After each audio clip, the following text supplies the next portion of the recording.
ಸ್ನೇಹಿತರೆ, ಚರಿತ್ರೆ ಮತ್ತೊಂದು ವಿಡಿಯೋಗೆ ನಿಮಗೆಲ್ಲ ಪ್ರೀತಿಯ ಸ್ವಾಗತ.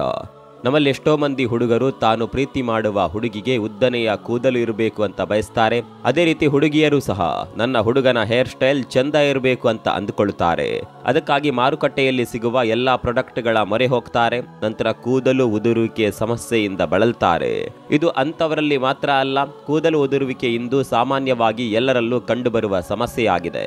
ಆದರೆ ನಮಗೆ ಕೂದಲು ಉದುರುವ ಸಮಸ್ಯೆ ಇದೆ ಎಂದು ತಿಳಿಯುವುದಾದ್ರೂ ಹೇಗೆ? ಅದಕ್ಕಾಗಿ ಒಂದು ಟೆಸ್ಟ್ ಮಾಡುವ ಬನ್ನಿ.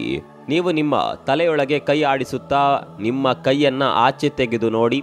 ಒಂದು ಕೂದಲು ನಿಮ್ಮ ಕೈಗೆ ಅಂಟಿಕೊಂಡು ಆಚೆ ಬಂದಿಲ್ಲ ಎಂದಾದರೆ ಅದು ನಿಮ್ಮ ಕೂದಲು ಸ್ಟ್ರಾಂಗ್ ಆಗಿದೆ ಎಂಬುದನ್ನ ತೋರಿಸುತ್ತದೆ. ನಿಮ್ಮ ಕೈಯಲ್ಲಿ 5-6 ಕೂದಲುಗಳು ಕಂಡು ಬಂದಲ್ಲಿ ನಿಮಗೆ ಕೂದಲು ಉದುರುವಿಕೆಯ ಸಮಸ್ಯೆ ಶುರುವಾಗಿದೆ ಎಂದರ್ಥ. ಆದರೆ ನಿಮ್ಮ ಕೈಯಲ್ಲಿ ಅದಕ್ಕಿಂತ ಹೆಚ್ಚು ಕೂದಲು ಉದುರಿದ್ದು ಕಂಡು ಬಂದಲ್ಲಿ ಆಗ ನಿಮಗೆ ಕೂದಲು ಉದುರುವ ಸಮಸ್ಯೆ ಜಾಸ್ತಿ ಇದೆ ಎಂದು ಖಾತ್ರಿ ಮಾಡಿಕೊಳ್ಳಬಹುದು. ಇಂತಹ ಸಮಸ್ಯೆಗಳಿಗೆ ಪರಿಹಾರವೇನು ಅಂತೀರಾ?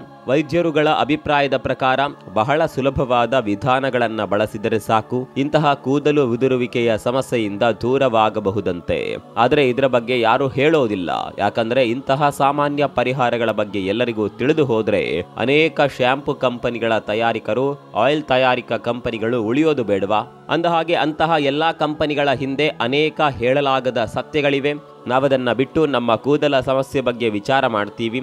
ಕೂದಲಿನ ಸ್ಪೆಷಲಿಸ್ಟ್ ಡಾಕ್ಟರ್ಸ್ಗಳನ್ನ ಟ್ರೈಕಾಲಜಿಸ್ಟ್ ಅಂತ ಕರೀತಾರೆ. ಅವರ ಪ್ರಕಾರ ಮೊದಲೆಲ್ಲ ಜನರಲ್ಲಿ ಕೂದಲು ಉದುರುವಿಕೆ ಆಗುತ್ತಿದ್ದು 30 ವರ್ಷಗಳ ತರುವಾಯವೇ ಅಂತೆ. ಕೇಳಿ ಶಾಕ್ ಆಗಬೇಡಿ. ಆದರೆ ಈಗೆಲ್ಲ 14ರಿಂದ 15 ವರ್ಷದ ಮಕ್ಕಳಲ್ಲೂ ನಾವು ಇಂತಹ ಸಮಸ್ಯೆಗಳನ್ನ ಕಾಣುತ್ತಿದ್ದೇವೆ. ಇದರ ಹಿಂದಿನ ಕಾರಣವೇನಂತ ಡಾಕ್ಟರ್ಗಳು ನೀಡಿದ ಅಭಿಪ್ರಾಯಗಳ ಮೇರೆಗೆ ನಿಮ್ಮ ಮುಂದಿದೆ ಇಂದಿನ ವಿಡಿಯೋ.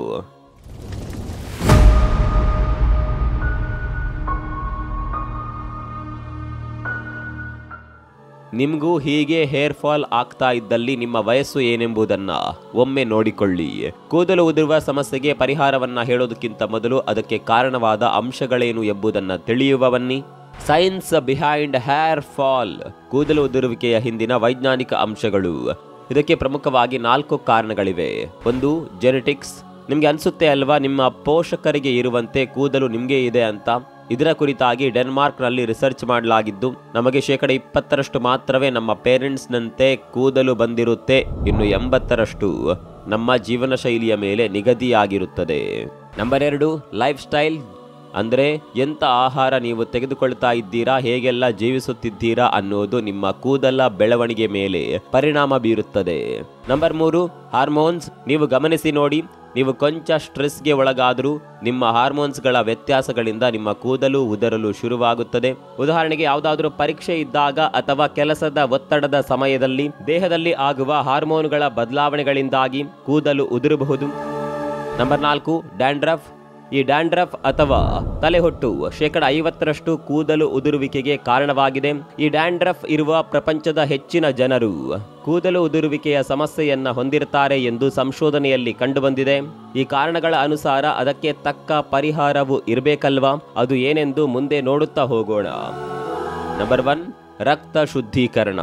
ರಕ್ತ ಶುದ್ಧೀಕರಣ ಆದಲ್ಲಿ ನಿಮ್ಮ ಕೂದಲು ಶೈನ್ ಆಗುವುದಲ್ಲದೆ ಉದುರುವುದು ಸಹ ಕಡಿಮೆಯಾಗುತ್ತದೆ. ಬಹಳ ಮಂದಿ ಟ್ರೈಕಾಲಜಿಸ್ಟರನ್ನ ನಮ್ಮ ಕೂದಲು ಸ್ಟ್ರಾಂಗ್ ಇದೆಯಾ ಇಲ್ವಾ, ನಮ್ಮ ಕೂದಲು ಹಾಳಾಗಿದ್ಯಾ ಚಂದ ಇದೆಯಾ ಅಂತ ಹೇಗೆ ತಿಳಿದುಕೊಳ್ಳೋದಕ್ಕೆ ಆಗುತ್ತೆ ಅಂತ ಕೇಳಿದಾಗ ವೈದ್ಯರು ಹೇಳೋದು ಈ ರೀತಿಯ ಒಂದು ಟೆಸ್ಟ್ ಅನ್ನ ಮಾಡಿ ನೋಡಿ ಅಂತ.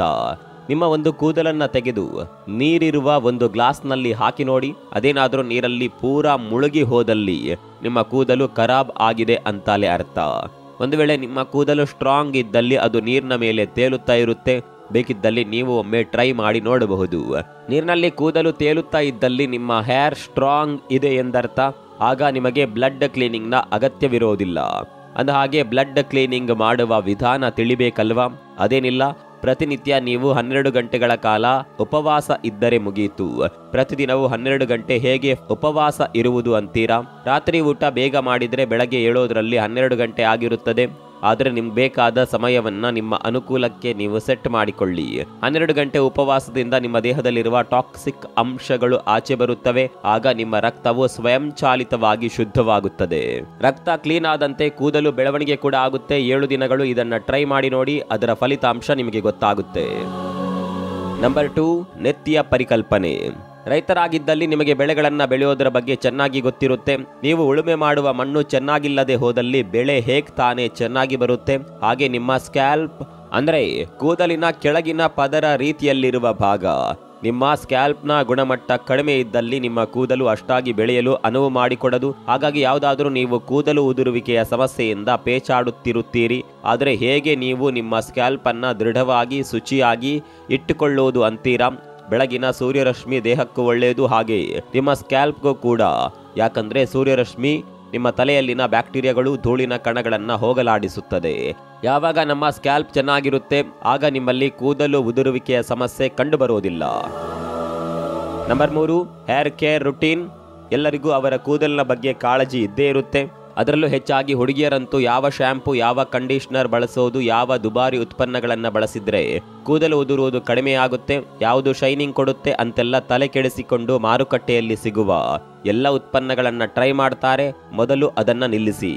ವೈದ್ಯರ ಪ್ರಕಾರ ಹೇರ್ ಕೇರ್ ರೂಟೀನ್ ನಲ್ಲಿ 4 ಸ್ಟೆಪ್ಸ್ ಇದೆ. Number 1, cleaning. ತಲೆಯ ಸ್ನಾನಕ್ಕೆ ಸಾಬೂನಿಗಿಂತ ಶ್ಯಾಂಪು ಬಳಸಿ. ಅದರಲ್ಲಿ ಸಲ್ಫೇಟ್ ರಹಿತ ಶ್ಯಾಂಪುವಿನಿಂದ ತಲೆಯ ಕೂದಲನ್ನ ತೊಳೆದರೆ ಉತ್ತಮ. 2-3 ದಿನಗಳಿಗೊಮ್ಮೆ ಶ್ಯಾಂಪು ಬಳಸಿ ತಲೆ ತೊಳೆದರೆ ಸಾಕು. ದುಬಾರಿ ಉತ್ಪನ್ನಗಳ ಮೊರೆ ಹೋಗದಿರಿ. ನಿಮಗೆ ಬೆಟರ್ ಅನಿಸುವ ಯಾವುದಾದ್ರೂ ಒಂದು ಶ್ಯಾಂಪು ಬಳಸಿ. Number 2, hair massage. ನಿಮ್ಮ ತಲೆಯ ಬುಡದಿಂದ ಅಂದ್ರೆ ಸ್ಕ್ಯಾಲ್ಪ್ಗೆ ಎಣ್ಣೆ ಹಚ್ಚಿ ನಯವಾಗಿ ಮಸಾಜ್ ಮಾಡಿ. ನಿಮ್ಮ ಕೂದಲು ಮೊದಲೇ ಆಯಿಲಿ ಇದ್ದಲ್ಲಿ ಎಣ್ಣೆ ಹಚ್ಚಿಕೊಳ್ಳದೆ ಹಾಗೆ ಮಸಾಜ್ ಮಾಡಿ. ಆಗ ನಿಮ್ಮ ಸ್ಕ್ಯಾಲ್ಪ್ನಲ್ಲಿರುವ ಧೂಳಿನ ಕಣಗಳಿಂದ ಮುಕ್ತಿ ಸಿಗುತ್ತದೆ. Number 3, hair repair.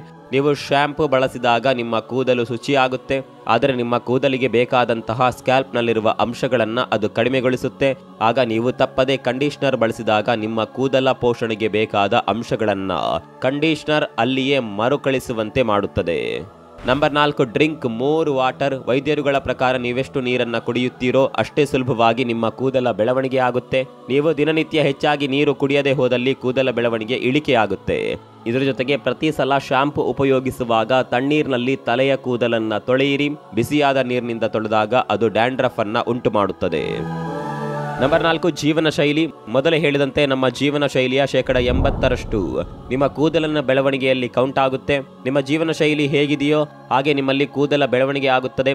ಅಂದ ಹಾಗೆ ಕೂದಲು ಕೆರಾಟಿನ್ ಎಂಬ ಅಂಶದಿಂದ ರೂಪುಗೊಂಡಿದೆ. ಕೆರಾಟಿನ್ ಎಂಬುದು ಫೈಬ್ರಸ್ ಪ್ರೋಟೀನ್ಗಳಾಗಿದ್ದು ನಾವು ಸೇವಿಸುವ ಆಹಾರದಿಂದ ಇವು ನಮಗೆ ಲಭಿಸುತ್ತದೆ. ನಮ್ಮ ಆಹಾರದಲ್ಲಿ ಪ್ರೋಟೀನ್, ಐರನ್ ನಂತಹ ಪೋಷಕಾಂಶಗಳು ಇಲ್ಲದೆ ಹೋದಲ್ಲಿ ಕೆರಾಟಿನ್ ಉತ್ಪಾದನೆಯಾಗುವುದಿಲ್ಲ. ಆಗ ಕೆರಾಟಿನ್ ಇಲ್ಲದೆ ಕೂದಲು ಹೇಗೆ ಬೆಳೆಯುತ್ತೆ? ಸಿಂಪಲ್. ಅಂದ್ರೆ ನೀವು ಒಳ್ಳೆಯ ಆಹಾರ ಸೇವಿಸಿದ್ದಲ್ಲಿ ಕೆರಾಟಿನ್ ಬೆಳವಣಿಗೆ ಆಗುತ್ತೆ, ಆದ್ದರಿಂದ ಕೂದಲ ಬೆಳವಣಿಗೆ ಸರಿಯಾಗಿ ಆಗುತ್ತೆ. ಆದರೆ ನಮ್ಮ ಇಂದಿನ ಕಾಲದ ಜನ ಊಟ ಸರಿಯಾಗಿ ಮಾಡದೆ ಹೋದ್ರೂ ಕೂದಲ ಕಾಳಜಿಗಾಗಿ ಮಾರುಕಟ್ಟೆಯಲ್ಲಿ ಸಿಗುವ ದುಬಾರಿ ಉತ್ಪನ್ನಗಳನ್ನು ಬಳಸಲು ಟ್ರೈ ಮಾಡ್ತಾರೆ. ಆದರೆ ಇದು ಒಳ್ಳೆಯ ಡಯಟ್ ಫಾಲೋ ಮಾಡೋದ್ರಿಂದಲೇ ಕೂದಲ ಬೆಳವಣಿಗೆ ಆಗುವಂತದ್ದು ಎಂಬುದನ್ನು ನೆನಪಿನಲ್ಲಿಡಿ. ಮಾಂಸಾಹಾರ, ಮೊಟ್ಟೆ, ಬಾದಾಮಿ ಹಾಗೂ ಪ್ರೋಟೀನ್ ಮತ್ತು ಐರನ್ ಒಳಗೊಂಡ ಯಾವುದೇ ಹಣ್ಣು ತರಕಾರಿಗಳನ್ನು ಬಳಸಿದ್ದಲ್ಲಿ ನಿಮ್ಮ ಕೂದಲ ಬೆಳವಣಿಗೆ ತಂತಾನೆ ಹೆಚ್ಚಾಗುತ್ತೆ. ನಂಬರ್ 5, ಕಂಟ್ರೋಲ್ ಸ್ಟ್ರೆಸ್ ಅಂದ್ರೆ ಒತ್ತಡ ನಿಯಂತ್ರಣ. ಇಬ್ಬರು ಯುವಕರ ನಡುವೆ ನಡೆದ ಟೆಸ್ಟ್ ಇದಾಗಿತ್ತು. ಇಬ್ಬರು ವೈದ್ಯರ ಬಳಿ ತಮ್ಮ ಕೂದಲು ಉದುರುವಿಕೆಯ ಸಮಸ್ಯೆ ಹೇಳಲು ಹೋಗಿದ್ದರು. ಸಮಸ್ಯೆ ಇದ್ದ ವ್ಯಕ್ತಿಯಲ್ಲಿ ಒಬ್ಬರನ್ನ ಕರೆದು ವೈದ್ಯರು ಕೇಳಿದ್ರು, ನಿಮ್ಮ ಕೂದಲು ಹೆಚ್ಚಾಗಿ ಉದುರೋದಿಲ್ಲ, ನೀವು ಟೆನ್ಷನ್ ತೆಗೆದುಕೊಳ್ಳುವ ಅಗತ್ಯವಿಲ್ಲ. ಇನ್ನೊಬ್ಬರ ಕೂದಲನ್ನ ಗಮನಿಸಿ ಹೇಳಿದ್ರು, ನಿಮ್ಮ ಕೂದಲಂತೂ ತುಂಬಾನೇ ಉದುರುತ್ತಿದೆ, ಹಾಗಾಗಿ ನೀವು ಟೆನ್ಷನ್ ತೆಗೆದುಕೊಳ್ಳಲೇಬೇಕು ಅಂದ್ರು. 1 ತಿಂಗಳ ನಂತರ ಕೂದಲು ಉದುರುವಿಕೆ ಕಡಿಮೆ ಇದ್ದವರಲ್ಲಿ ತುಂಬಾನೇ ಕೂದಲು ಉದುರುವುದು ಕಂಡುಬಂತು. ತುಂಬಾನೇ ಕೂದಲು ಉದುರುವಿಕೆ ಇದ್ದವರಲ್ಲಿ ಸೊಂಪಾಗಿ ಕೂದಲು ಬೆಳೆದಿತ್ತು. ಇದರಿಂದ ತಿಳಿಯುತ್ತೆ ಎಷ್ಟರ ಮಟ್ಟಿಗೆ ನಾವು ಸ್ಟ್ರೆಸ್ ಆಗಿರ್ತೇವೋ ಅಷ್ಟೇ ನಮ್ಮಲ್ಲಿ ಹೇರ್ ಫಾಲ್ ಆಗುತ್ತೆ. ಇದಂತೂ ಒಂದು ಸೈಕಲ್ನಂತೆ ಜರುಗುವ ಕ್ರಮ ಆಗಿಬಿಟ್ಟಿದೆ. ಕೂದಲು ಉದುರುತ್ತೆ ಅಂತಾಲೆ ಜನ ಸ್ಟ್ರೆಸ್ ಮಾಡ್ಕೊಳ್ತಾರೆ, ಮತ್ತದೇ ಕೂದಲು ಉದುರುವಿಕೆಯ ಸಮಸ್ಯೆ ಆಗುತ್ತೆ. ಪದೇ ಪದೇ ಕೂದಲು ಉದುರುತ್ತಿದೆ, ಏನು ಮಾಡೋದು ಅಂತ ಚಿಂತೆ ಮಾಡಿದ್ರೆ ಇನ್ನಷ್ಟು ಹೇರ್ ಫಾಲ್ ಆಗುತ್ತೆ ಅನ್ನೋದು ನೆನಪಿರಲಿ. ಇದನ್ನ ಜನ ಲೈಟ್ ಆಗಿ ತೆಗೆದುಕೊಳ್ತಾರೆ. ಕೂದಲು ಉದುರುತ್ತಿದೆಯಾ, ಸ್ಟ್ರೆಸ್ ಯಾಕೆ ಮಾಡ್ಕೊಳ್ತೀರಿ, ಇರ್ಲಿ ಬಿಡಿ ಎಂದುಕೊಳ್ಳಿ, ಒತ್ತಡ ಕಡಿಮೆ ಮಾಡ್ಕೊಳ್ಳಿ. ಆಗ ತಂತಾನೆ ನಿಮ್ಮ ಕೂದಲಿನ ಬೆಳವಣಿಗೆ ಪ್ರಾರಂಭ ಆಗುತ್ತದೆ. ಪರೀಕ್ಷಾ ಸಮಯಗಳಲ್ಲಿ ತುಂಬಾನೇ ಓದುವಂತವರು ಹಾಗೂ ದುಡಿಯುವ ಮಂದಿಯಲ್ಲಿ ಕೆಲಸದ ಒತ್ತಡಗಳೇನೇ ಇದ್ದರೂ ಸಹ ಒಂದು ಹಂತಕ್ಕೆ ಎಲ್ಲವನ್ನ ಕಂಟ್ರೋಲ್ನಲ್ಲಿಡಿ. ಆಗ ತಂತಾನೆ ನಿಮ್ಮ ಕೂದಲು ಉದುರುವುದು ಸಹ ಒಂದು ಹಂತಕ್ಕೆ ಕಡಿಮೆಯಾಗುತ್ತದೆ. ವೈದ್ಯರುಗಳ ಪ್ರಕಾರ ಅಸಲಿಗೆ ನಾವು ಇಂತಹ ವಿಷಯಗಳಿಗೆ ವಿನಾಕಾರಣ ಸ್ಟ್ರೆಸ್ ಮಾಡಿಕೊಳ್ಳುವುದೇ ತಪ್ಪು. ಇದೊಂದು ಅಂತಹ ಗಂಭೀರ ಸಮಸ್ಯೆಯಲ್ಲ. ಕೂದಲು ಇವತ್ತು ಉದುರಿದರೂ ಮತ್ತೆ ಬೆಳೆಯುತ್ತದೆ. ನೀವು ಮಾಡಬೇಕಾದದ್ದು ಇಷ್ಟೇ, ವೃತಃ ಚಿಂತಿಸದೆ ಈ 5 ಸ್ಟೆಪ್ಸ್ಗಳನ್ನು ಫಾಲೋ ಮಾಡಿ. ತಂತಾನೆ ಕೂದಲು ಉದುರುವುದು ಕಡಿಮೆಯಾಗುತ್ತೆ. ಸದೃಢ ಕೂದಲು ನಿಮ್ಮದಾಗುತ್ತೆ. ನಿಮಗೂ ಕೂಡ ಕೂದಲು ಉದುರುವಿಕೆಯ ಸಮಸ್ಯೆ ಇದ್ದಲ್ಲಿ ಕಾಮೆಂಟ್ ಮಾಡಿ. ನೀವು ಯಾವ ಕ್ರಮಗಳನ್ನು ತೆಗೆದುಕೊಳ್ತಾ ಇದ್ದೀರಿ ಅನ್ನೋದನ್ನು ಕಾಮೆಂಟ್ ಬಾಕ್ಸ್ನಲ್ಲಿ ಬರೆಯಿರಿ. ಮತ್ತೊಂದು ವಿಡಿಯೋದಲ್ಲಿ ಸಿಗೋಣ. ಅಲ್ಲಿವರೆಗೂ ನಮಸ್ಕಾರ.